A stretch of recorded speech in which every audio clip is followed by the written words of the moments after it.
Agora você ouve uma palavra de vida com o pastor Érico Rodolfo Bussinger.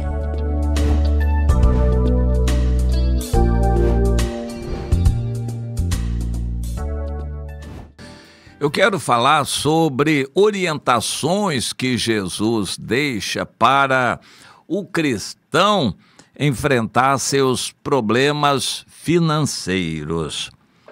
Vamos entender isso. É claro que eu vou tomar as palavras do próprio Senhor Jesus em Lucas, no capítulo 12.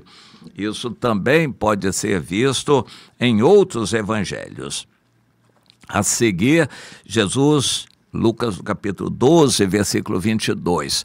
A seguir, Jesus se dirigiu aos seus discípulos, dizendo: eu advirto vocês, não andem ansiosos pela vida de vocês quanto ao que hão de comer, nem quanto ao corpo, quanto ao que vocês têm que vestir.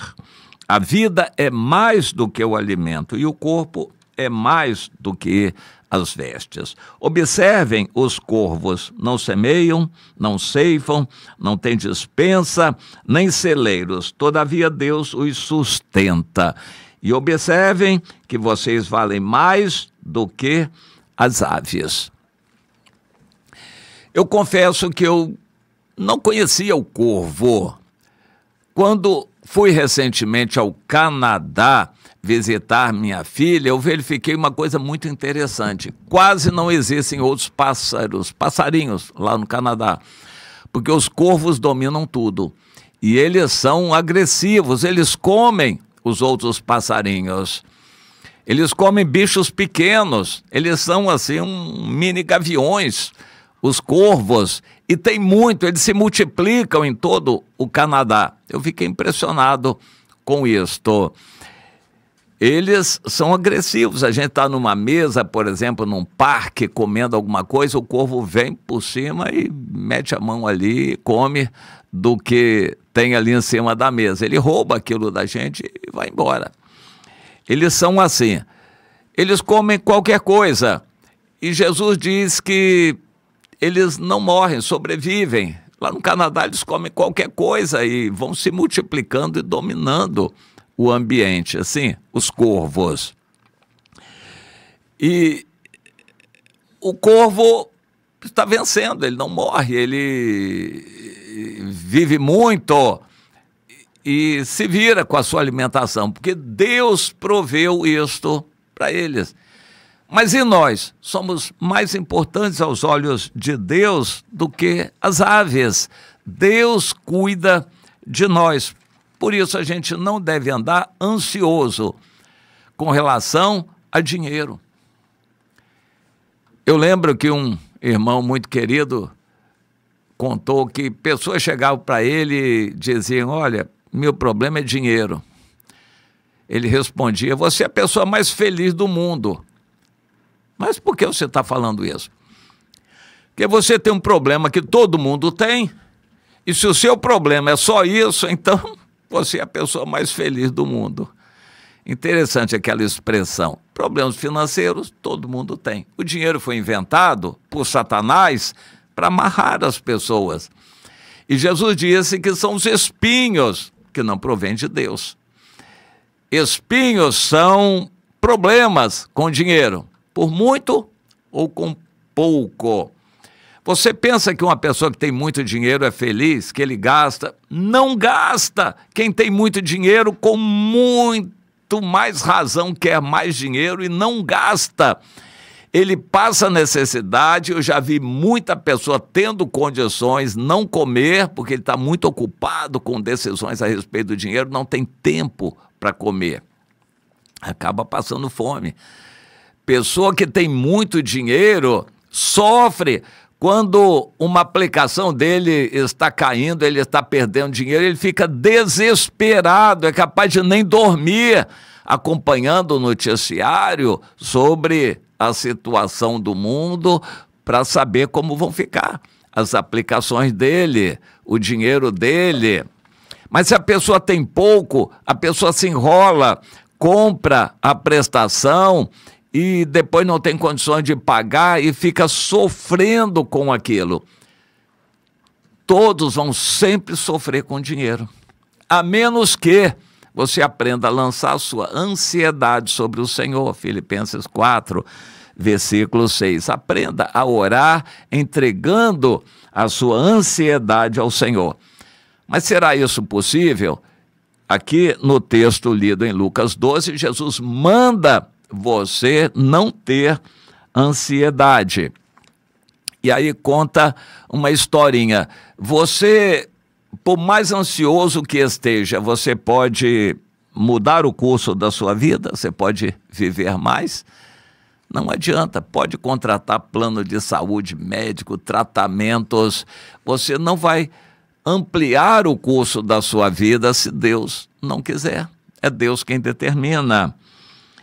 Ele disse, olha, nem Salomão conseguiu muita coisa com isso. Na verdade, Salomão morreu cedo, entre 52 e 56 anos de idade. Salomão morreu cedo, com toda aquela riqueza, aquela glória do mundo. Ele não teve tempo de aproveitar. Jesus cita o Salomão, então ele diz, por que vocês estão tão preocupados com o que vão comer e beber? Os gentios do mundo é que ficam preocupados com isso, mas vocês sabem que o Pai de vocês, o Pai eterno, Deus, cuida de vocês.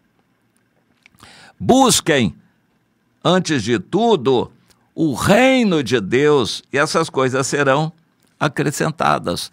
Todas as coisas materiais serão acrescentadas no momento certo, porque Deus é quem vai fazer tudo isso acontecer para o bem daqueles que pertencem a Ele, para que nada lhes falte.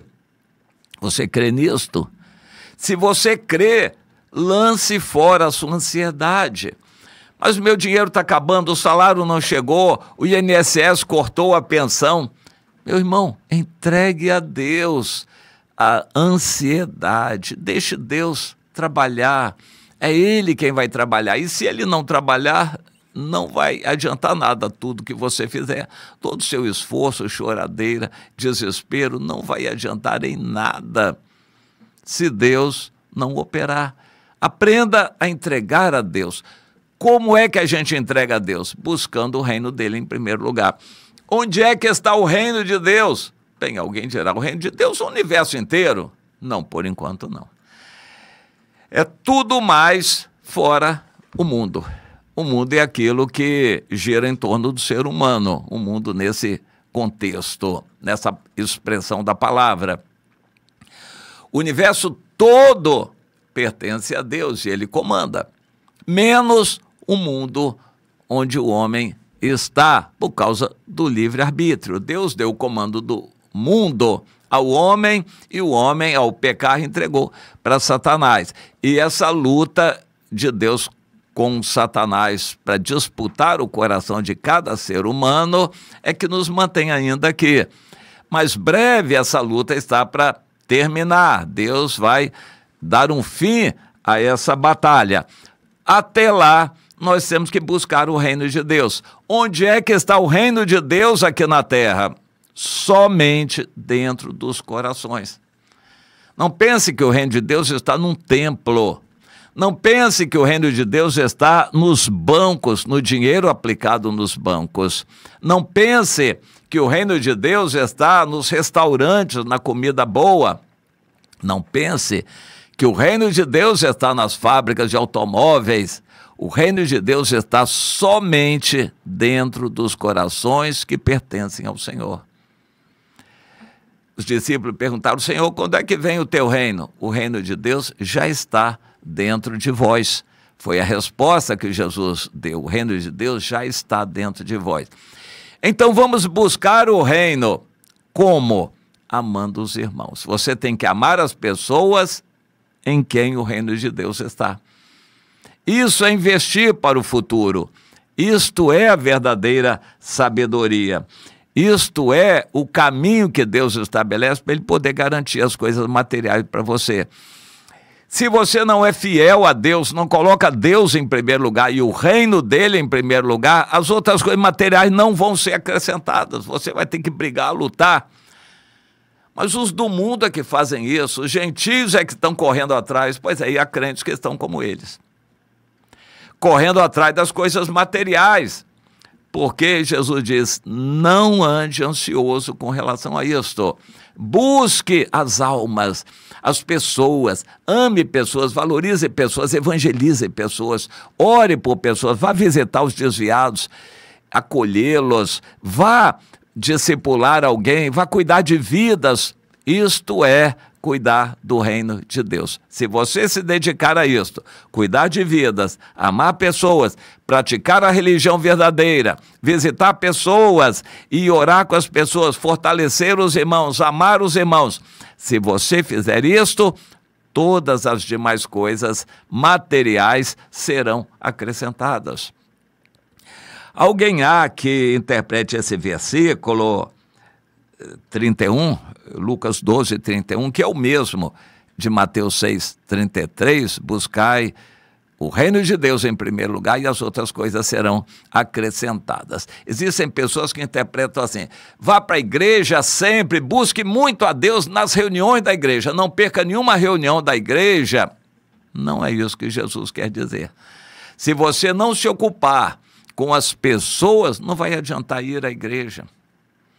Você pode assistir todas as reuniões da igreja que não vai adiantar nada se você não se dispuser a buscar em primeiro lugar o reino de Deus, que está no coração das pessoas.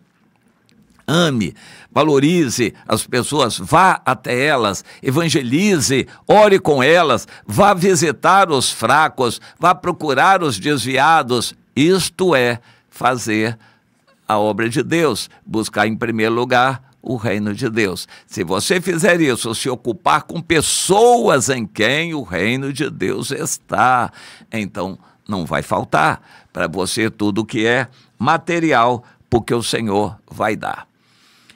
E para arrematar essa palavra, ainda aqui em Lucas, no capítulo 12, Jesus diz, vocês são um rebanho pequenininho aqui no mundo, mas não se preocupem com isso, porque vocês são do Senhor, vocês têm um Pai que é grande, e esse Pai se agradou em dar para vocês o reino dele. Que coisa linda! Deus se agradou em dar para vocês, pequenino rebanho, o reino dele. O que a gente faz para estar verdadeiramente nesse pequenino rebanho? E aí vem a palavra mais dura, que é prova de fé e sinceridade. Quem ama a Deus entende esse versículo 33. Quem não ama muito a Deus foge desse versículo 33. Vamos ler? Vendei vossos bens e dai esmola. Esmola é ajuda para as pessoas, ajuda social para as necessidades das pessoas, isso é esmola. Vendei vossos bens, é ordem que Jesus dá para quem é servo dele. Vendei vossos bens e dai esmola. Fazei para vós outros bolsas que não desgastem, tesouro inextinguível nos céus, onde não chega o ladrão, nem a traça consome. No céu não, isso não tem problema. Porque onde está o vosso tesouro, aí estará o vosso coração. O coração de muitos crentes está no dinheiro, nas coisas materiais. Casas, carros, bens, patrimônio, comidas, bebidas, roupas, conta bancária, poupanças. O coração de muitos crentes está exatamente igual ao coração dos gentios, das pessoas do mundo, nessas coisas materiais. Para você ter certeza que a sua fé é verdadeira, se desfaça de todos esses investimentos, tesouros, venda, obedeça ao Senhor, venda os bens, distribua para os pobres e vem depender somente do Senhor, que não vai deixar faltar nada para você, nada do que é necessário vai faltar, se você obedecer. Aqui está a questão. Muitos crentes não querem obedecer. Aquele jovem rico se foi embora porque ele era dono de muitas riquezas. Ele não quis vender o que tinha para seguir a Jesus. Era um preço muito alto. Muitos crentes não querem pagar esse preço. Eles querem garantir aqui na terra a sua poupança, a sua casa própria, seu patrimônio, seus bens, seus negócios, um dinheiro previdenciário aí para o futuro. Eles querem garantir essas coisas. O coração deles não está, em primeiro lugar, no reino de Deus. Aqui está um teste duríssimo. Você tem coragem de vender uma casa e distribuir para quem precisa ao seu redor? Você tem coragem de se desfazer do carro? Você anda pouco de carro, depois vai de Uber, vai da maneira que puder, mas você tem coragem de vender um carro e dar o dinheiro, distribuir? Você tem coragem de vender um terreno, um patrimônio que você tem, a casa de campo, casa na praia, e dar para missões, para ganhar almas em outros lugares? Você tem coragem para isso? Tem fé para isso? Quer obedecer a Jesus? Jesus estabeleceu isso como ordem para quem quer segui-lo, que não são todos os crentes. Mas quem quer ser fiel, seguir a Jesus e ter certeza de que está no reino de Deus, tem que obedecer. E procure entender isto e busque a luz do Espírito Santo para ter ajuda em se desfazer do que Jesus chama de bens. Vendei vossos bens. Guarde isso no coração, que o Espírito Santo te ilumine em como praticar isto.